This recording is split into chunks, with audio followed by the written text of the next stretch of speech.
Hey everyone, let's talk about the periodic table. But wait, don't click away. I want you to forget that boring, dusty chart you might remember from school.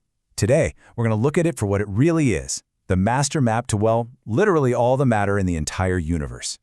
So, you ready to explore? Let's get started.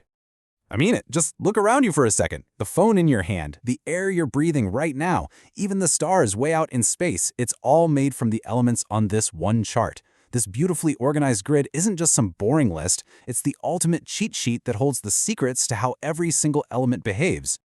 Okay, so how on earth does this map actually work? Well, like any good map, it has one simple, fundamental rule that organizes the entire layout. And trust me, once you understand this one rule, the whole thing just clicks into place.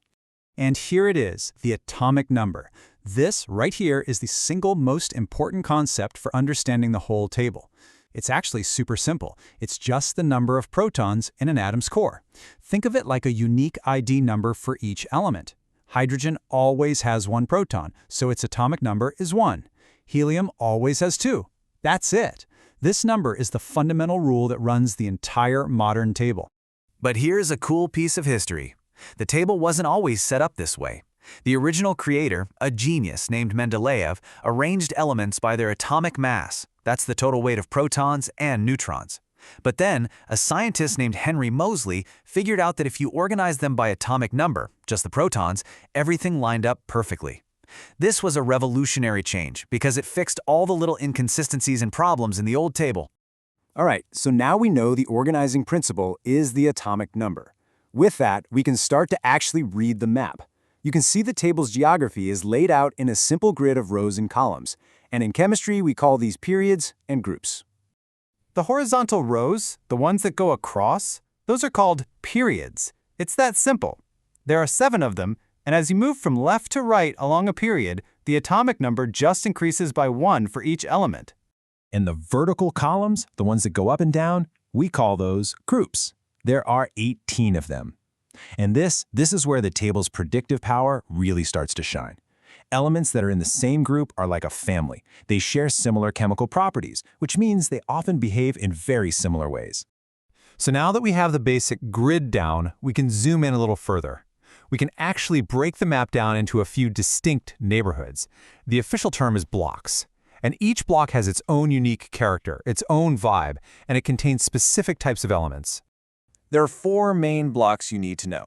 There's the S block on the far left, the P block on the far right, the D block right in the middle, those are the transition metals, and the F block, which is that section that kind of floats at the bottom. For today, we're going to focus on the 2 that give us the absolute widest range of properties. Now, when you put the S block and the P block together, they get a special name, the representative elements. And that's a key term to remember. They're called that because they do a great job of, well, representing. They showcase a huge variety of the properties that we see across the entire table. First up, let's visit the S block, which covers just groups 1 and 2. This neighborhood is home to the alkali metals and the alkaline earth metals. These are your super reactive metals, things like sodium and potassium, that are just really eager to react with other elements. Okay, now let's jump all the way across the table to the P block. This area covers groups 13 through 18. And if the S block is like a quiet, uniform suburb full of metals, the P block is a huge, bustling, diverse city. It is, without a doubt, the most varied neighborhood on our entire map. And what makes it so diverse? Well, the P block is the only block on the entire periodic table that contains all 3 major types of elements.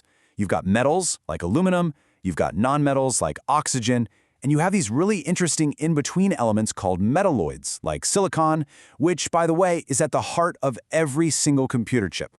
So, we've seen how the table is organized, but why does any of this matter? Why is this structure so incredibly useful for scientists and engineers, and especially for students? It all comes down to one really powerful word: prediction. The real beauty of the periodic table is that its structure is not random at all. An element's address, its period, and its group tells you almost everything you need to know about it. It allows you to predict its properties and how it's going to react with other elements just based on where it is. It turns chemistry from just memorizing facts into a science of spotting patterns. In fact, the table is so powerful, it can even help us predict the properties of elements we haven't even discovered yet. So I'm going to leave you with a question to think about. If we ever discover element 119, where would it go on this map? And based on its location, what kind of element do you think it would be? अगर आपको ये video helpful लगा हो तो please like, share और channel को subscribe करना मत भूलना। सारे पीडीएफ्स के लिए मेरा टेलीग्राम चैनल ज्वाइन करें, लिंक डिस्क्रिप्शन में है। Keep watching and stay tuned.